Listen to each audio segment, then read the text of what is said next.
Hello and welcome to the course on brand naming. In this first lecture, you'll get an overview of the course and the essentials for the start. To begin with, I'd like to ask you some questions that will help you get involved. Did you know that Kodak got its name because the founder thought the sound K feels strong and incisive? Or that Lego comes from the Danish leggat, which means play well? Or that Apple was named so, referring to Isaac Newton sitting under his legendary apple tree, speculating about gravitas? What role does language play in shaping our attitudes and triggering our emotions when we see brand names in advertising or somewhere? And how can we use linguistic theories and analytical frameworks to explain the reactions we have when we perceive brand names? To answer these questions, I have designed the course of brand naming in English. You don't have a brand until you have a name for it. Be it a company or a product, the name is crucial. The name is one of the first long-lasting and most important decisions in defining the identity of a company, product, or service. In fact, the challenges of naming are so great, they've given rise to a new breed of branding expert, the professional namer. Brand naming details best practice methodologies, tactics, and advice from the world of professional naming.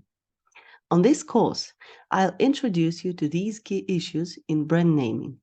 First, you will learn what makes a good name and a bad name. You will go through the step-by-step process the namers use and generate ideas.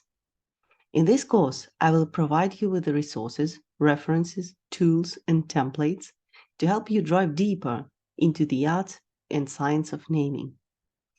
So whether you need a great name for a new company or product, or just want to be equipped with the secrets of professional word nerds, welcome to this course. Over the next weeks, we'll be exploring these key topics, along with some most important analytical methods. But before we get to work, I thought I'd start by introducing myself. I'm based in the Department of Theory and Practice of Translation in English. I'm Associate Professor of Linguistics. I teach practical course of English and translation. I'm also interested in construction grammar and comparative studies. In fact, construction grammar was one of the things that got me interested in mass media discourse and cognitive linguistics in the first place. And it's the area I focused on my PhD. I'm particularly interested in how the words we use shape the reality we live in. And that's what most of my recent work has concentrated on. So we start with the background and basics of brand naming. And the agenda for today is the following. First, we'll explore how brand naming works in view of perception and language. We'll see how brand names can shift perceptions and influence business outcomes, and how language is powerful and can work both ways, to strengthen a brand or to ruin it.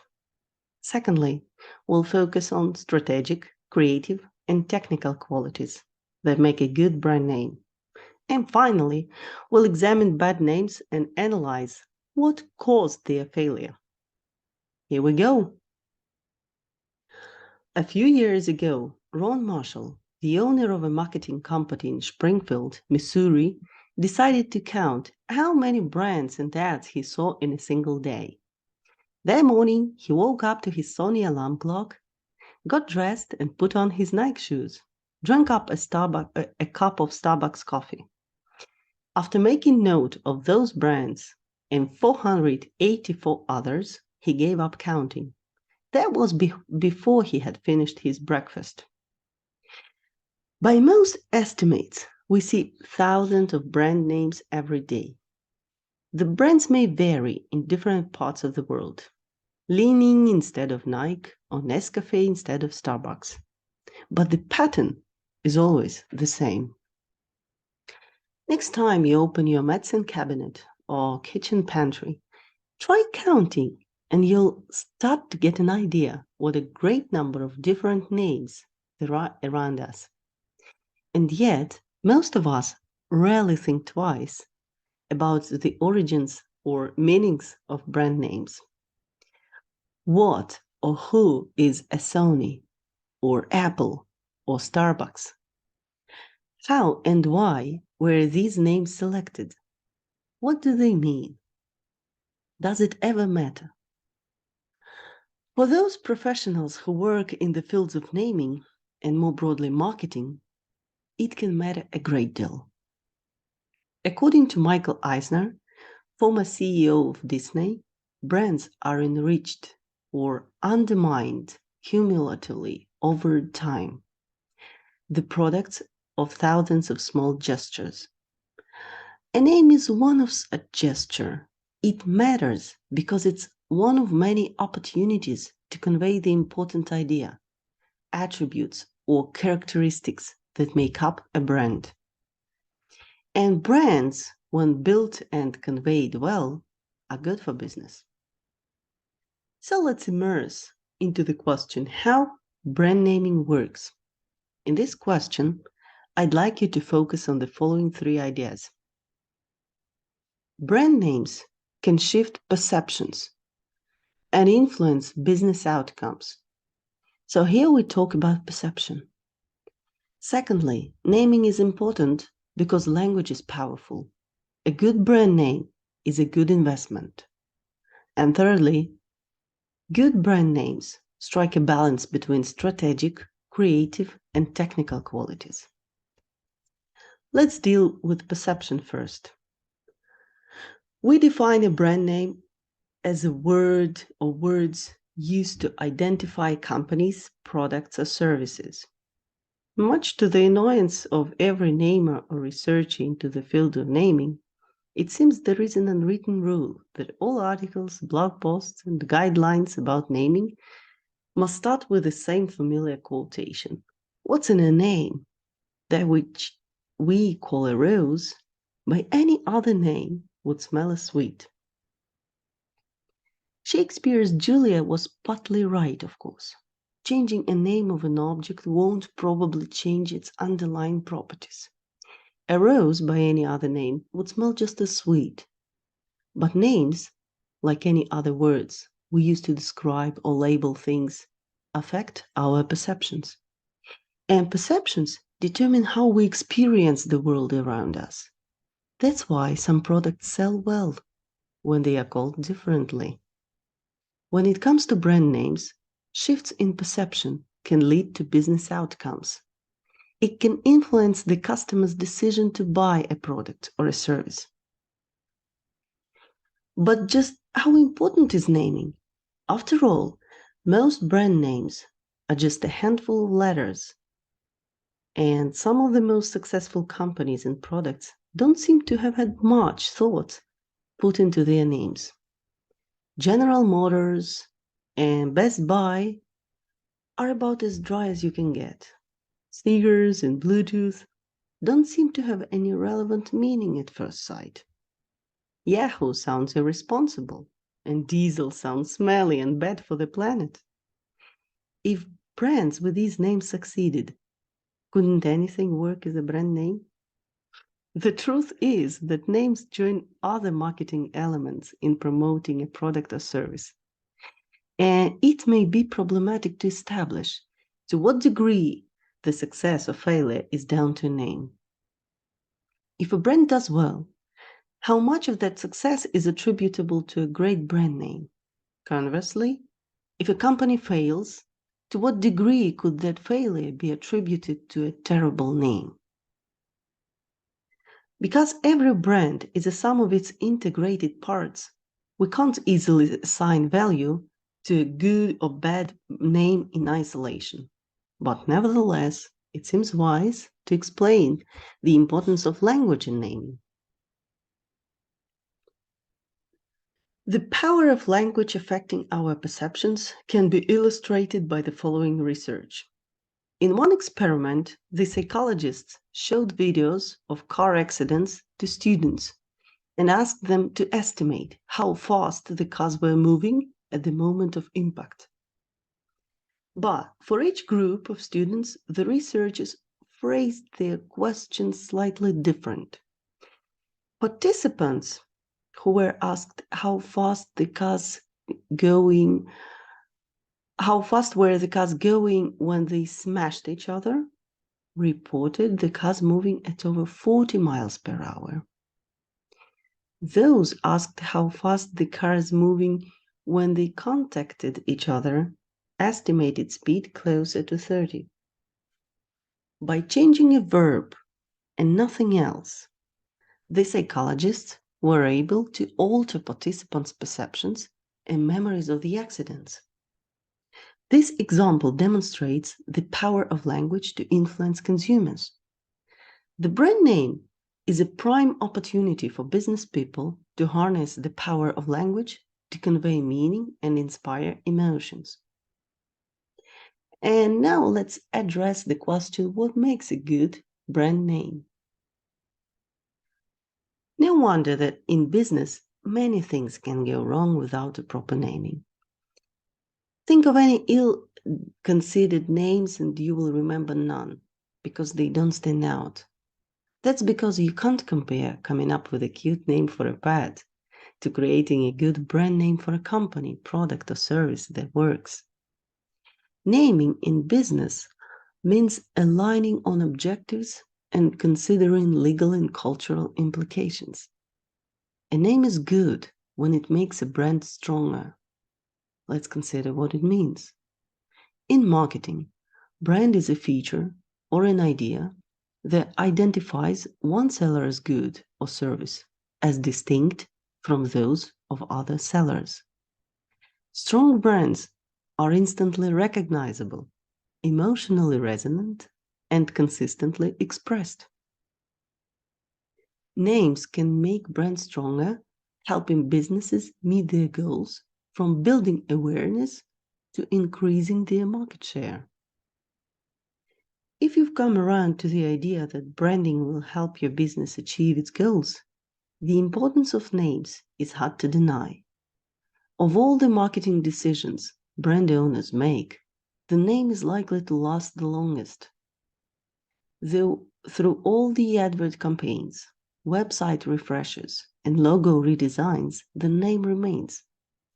And compared to those other marketing activities, a good name is a way to grab attention in the crowded marketplace. Take an example from the car industry. In a plethora of names that are commonplace and ubiquitous, a name like Tesla stands out. It sparks curiosity and instantly conveys more meaning than most of its competitors' multi-million-dollar advertising campaigns. It's impossible to know if Tesla Motors could have been equally successful with another name, but Elon Musk saw the name's potential and he had the company spend $75,000 to acquire the right to use it. So what makes a good brand name? Basically, the factors contributing to the strength of a name fall into three areas: strategic qualities, creative qualities, and technical qualities. Now we'll look at these in detail. Well, first, strategic qualities. By strategy, we mean a plan of action designed to achieve a long-term or overall aim. In simple words, the essence of strategy is choosing what to do and what not to do. According to Harvard Business Review, competitive strategy is about being different. It means deliberately choosing a different set of activities to deliver a unique mix of value. Every name should be rooted in brand strategy and aligned with the business strategy. That means we make sure the name expresses a particular idea, evokes a specific emotion, uses or avoids certain words. There are three criteria to help us ensure a strategically successful brand name. First, it's meaningful. That is, the name conveys the intended message and evokes the right feelings and resonates with the intended audience. Second, it's adaptable. In other words, it's able to stretch to accommodate foreseeable changes in the brand or business. can serve as a springboard to create a unique brand language around the name. And third, it's distinctive. It stands out when compared with names of competitors or peers. Think of Apple, Tesla, or Google. If we stick to the strategy in the right way, the names we come up with definitely meet some of all of these criteria. The next set of features is linked to creativity. Understanding creativity is rather subjective, and the criteria on this slide are more open to interpretation than those in the strategic or technical areas. But even when making subjective judgments about a name, it's useful to break up big questions like, is it creative, into smaller, more manageable tasks. So criteria linked to creativity include the following. First, the name is memorable. It catches attention and sticks in the mind due to its brevity, emotional appeal, or structural features of the name, such as alliteration, assonance, or rhyming. Secondly, it sounds good. It should be pleasing or fun to say the name. And thirdly, it looks good. It might be composed of letters that are visually appealing when written out or when designed as a word mark. And lastly, we come to technical qualities. Every successful brand name must jump through a few technical hoops. This is a big part of what makes naming so difficult. So these three criteria are useful when we talk about technical qualities. First, the name should be legally available. Make sure it's unlikely to result in legal problems arising from similarity to another name used for other goods or services. Second, the name should prove linguistically viable. Make sure it avoids inappropriate meanings, connotations, associations, and pronunciation challenges in relevant languages and cultures. And thirdly, it should be easy to spell and pronounce. We need to make sure the name is unlikely to cause confusion due to similarity to other words or strange, incorrect, or overly difficult spelling. It should have unambiguous pronunciation that rolls off the tongue. These 9 criteria are demonstrated in Figure 1. As we can see here, they are not independent. Some overlap significantly with others. Names that are distinctive are more likely to be memorable. The names that are hard to pronounce might also suffer from linguistic challenges or lack of memorability.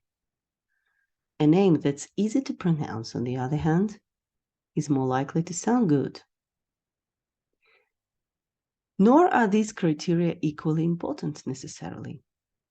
A lack of legal availability tends to trump other factors. If someone is already using the name for something similar, who cares how sonically pleasing it is? We can't use it. And project-specific strategy can drive the relative importance of criteria too.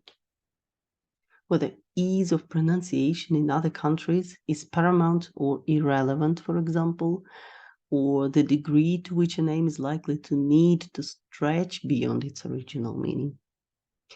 All 3 areas, strategic, creative, and technical, and the criteria within them must be brought into the right balance for each particular project.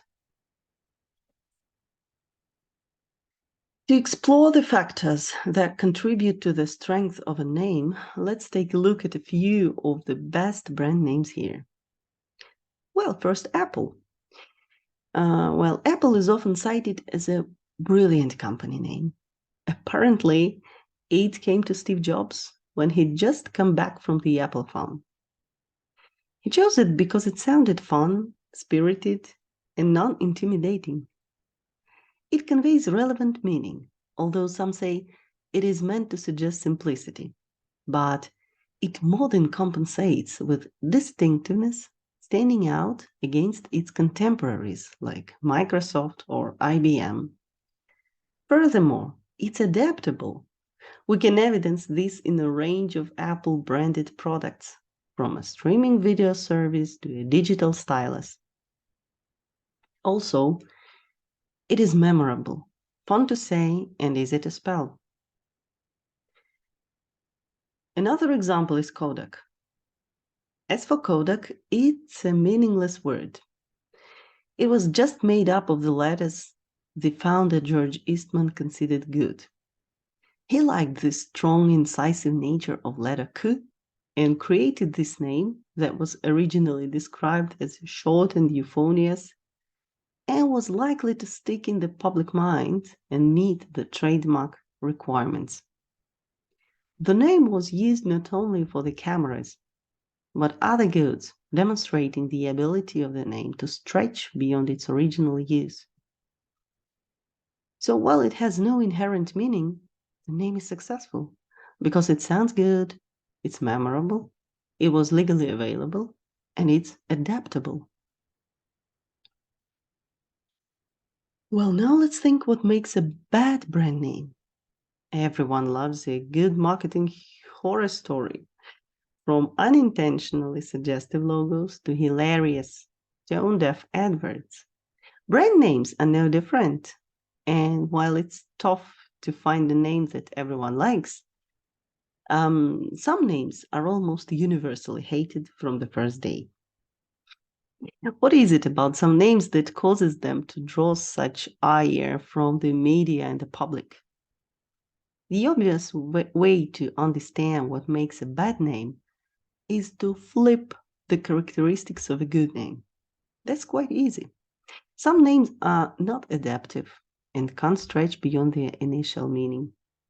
Let's look at the International House of Pancakes, abbreviated IHOP.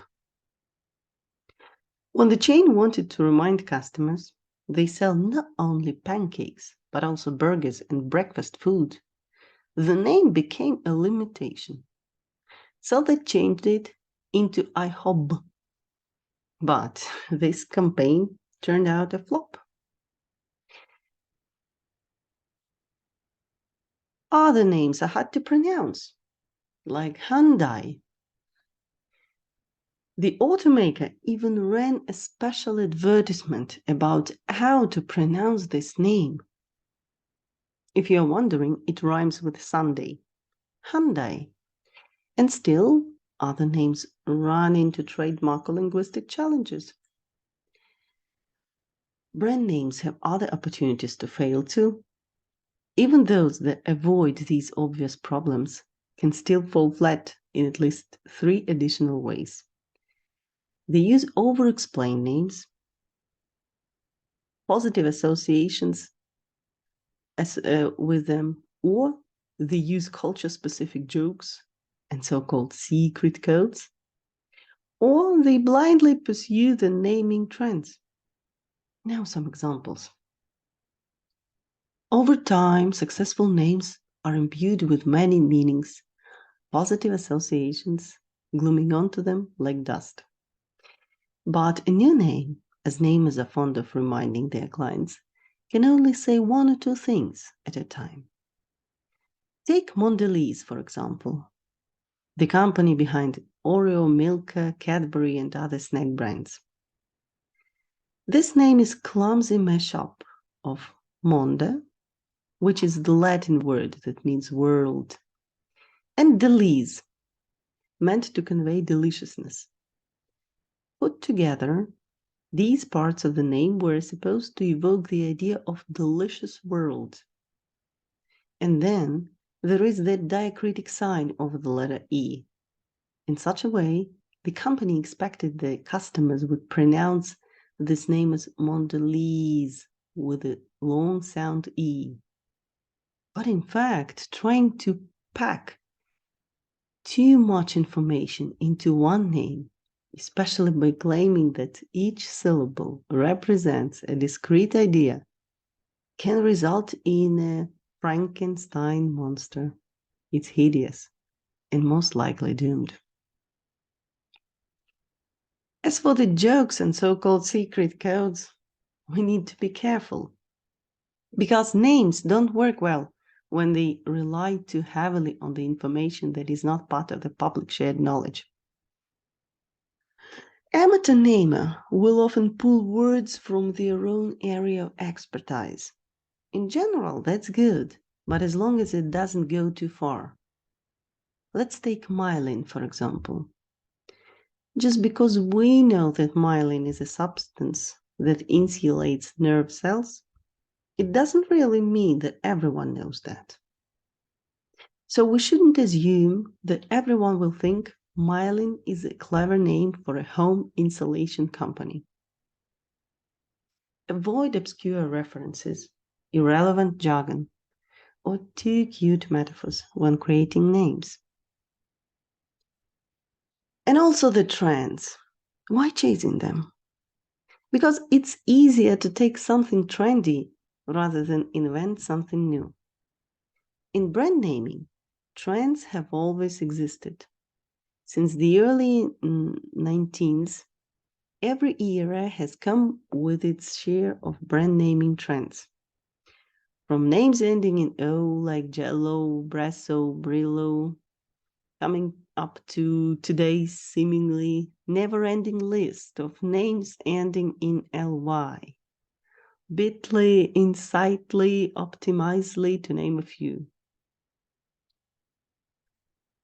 In his best-selling book, Brand Naming, The Complete Guide to Creating a Name for Your Company, Product, or Service, Rob Mason says, unless you want a sound-alike name that is time-stamped with era in which it was created, steer clear of trends. Just as we used Apple, Tesla, and Kodak to highlight the factors that can help strengthen a name, let's analyze some of the worst brand names to see what we can learn from them. Let's take the case with Consignia. It was the name for Britain's post office group, launched in 2001. Post office leadership described the name as modern, meaningful, and entirely appropriate. But the public disagreed. According to Mike Verdin, the business reporter on BBC, who's done a public survey, it was the most ruinous decision since the biblical scam that saw Esau swap his birthright for a bowl of stew. Funny enough, but the report runs that Consignia sounded like a Roman general or a footballer or a tummy bug. The word consignia itself is a blend of the verb consign and the noun insignia. But in the attempt to stuff too many ideas into 4 syllables, the name comes across as rather awkward. According to the post office leadership, they expected the name to work well because the meaning of the verb consign is to entrust to the care of somebody.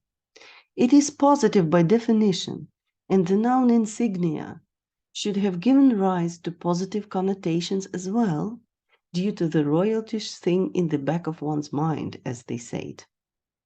That should have been the association and the feeling the post office expected. But a mere 15 months after its announcement, Consignia was returned to its sender and replaced by the Royal Mail Group. Another example of a poor brand name is Quickster. If you don't remember that brand, that's probably because it never amounted in anything more than a regrettable press release. In 2011, Netflix announced it would be splitting its business in 2. Netflix would continue to provide streaming services, while a new subsidiary, Quickster, would take over the video by mail business. A month later, Netflix reversed the decision after tens of thousands of customers expressed their outrage over the idea of having to create 2 separate accounts. Now let's think. The business strategy behind this move was questionable. But the name made things even worse. The wrong spelling of this word is hard to remember, because in the minds of the customers, there came numerous variants. On the one hand, the letters U and W could potentially replace one another when we resort to such tricks in naming. And on the other, letter K may come with C before it or may stand alone. This gave rise to 4 potentially differently spelled names, as you can see on the slide.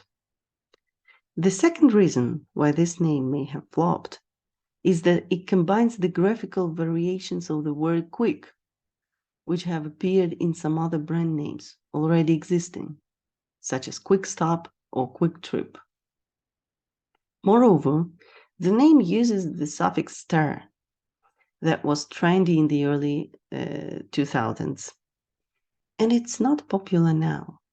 And finally, the only meaning the name conveys is speed, which doesn't make a lot of sense, since waiting for a video via email is not the best option when we have streaming services. One more example is Trunk. It is short for Tribune Online Content. For 2 years, it was the name of Tribune Publishing, a Chicago-based publisher. But the readers didn't appreciate it. Similarly to Consignia, the biggest problem with Trunk was that it sounds like something unpleasant.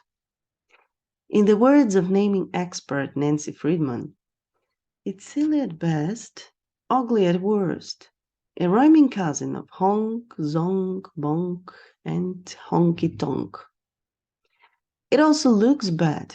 A garish or lowercase logo didn't help. And also, as many abbreviations do, it takes a meaningful, although jargon-laden phrase, Tribune Online Content, and strips it of meaning for anyone other than a few who remember that it stands what it stands for. As with good names, it's hard to know exactly how bad these names are without some insider knowledge. All these 3 names, Consignia, Quickstand, Trunk, suffered from some combinations of dubious business decisions and poor communication. In each case, the name may have merely compounded an inevitable tragedy. But just as good brand names make good first impressions, bad names can set the wrong tone from the first day. The fact that Consignia, Quickstand, and Trunk were so easily ridiculed because they sounded bad, attempted to cram in too many ideas into one word, fell victim to naming trends, or lacked relevant meaning. Surely, for these reasons, the name didn't work for the benefits of their companies. I hope you have enjoyed the activities and discussions so far. I have given you a kind of a taster of what this course of naming has to offer, and I hope you are curious to learn more. So far, you have explored how brand naming works and how perception and language are connected. You have seen what makes a good brand name in terms of strategy, creativity, and technical side. You have looked at the examples of good and bad brand names and analyzed what worked and what didn't. If you would like to read more about any of the topics introduced in this lecture, there are lots of resources that you can consult to further your learning. I strongly recommend Rob Meyerson and Alexander Watkins. Thank you for your attention. If you've got any questions, feel free to ask in the comments below. Like this video to see more content like this.